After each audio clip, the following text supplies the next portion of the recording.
वर्ग वर्ग 4 के बच्चों को उसके व्याकरण की किताब में हिंदी व्याकरण में एक्सरसाइज 3 जिस चैप्टर का नाम है शब्द, यह शब्द बड़ा ही महत्वपूर्ण स्थान रखता है आपके हिंदी साहित्य के लिए। यह शब्द सबसे पहले आपके मन में यह विचार आता है कि यह शब्द क्या है। इससे पहले आप लोग पढ़ चुके हैं, 2 एक्सरसाइज पढ़े हैं।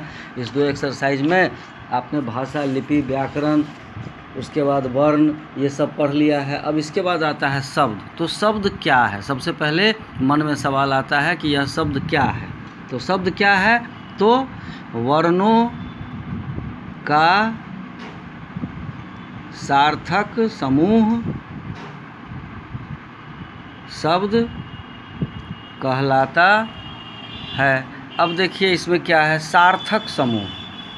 सार्थक समूह, ये सार्थक समूह क्या है? सार्थक का मतलब क्या होता है? सार्थक का मतलब होता है सजोड़ अर्थक। ये स का मतलब सही और अर्थ का मतलब सही अर्थ देने वाला। सार्थक का मतलब होता है सही अर्थ देने वाला। तो ऐसा वाक्य, ऐसा भाव, ऐसा विचार जो आपको सही अर्थ देता है उसको हम शब्द कहते हैं। तो 2 वर्णों के या 3 वर्णों के या 4, जैसे एक वर्ण है क, दूसरा वर्ण है म, तीसरा वर्ण है ल। जब इस शब्द को हम सही दिशा दे करके क्रमबद्ध लिखते हैं तो यह होता है कमल। एक इससे हम अगर लिखना चाहें तो दूसरा हो जाता है कलम। लेकिन ये सभी सार्थक हैं। ये सभी क्या हैं?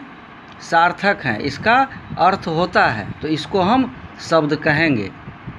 लेकिन इसी के स्थान पर म, ल, क,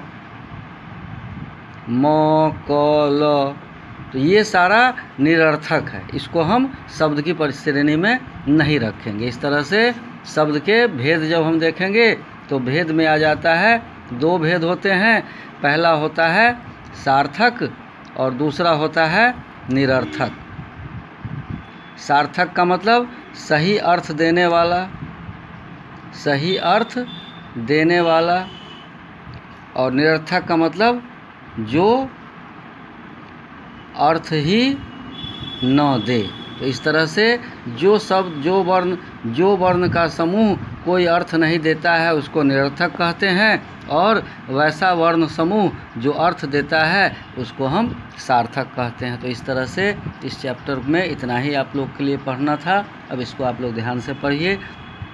अब जैसे देखिए यहाँ एक्सरसाइज में दिया गया है धा पौ।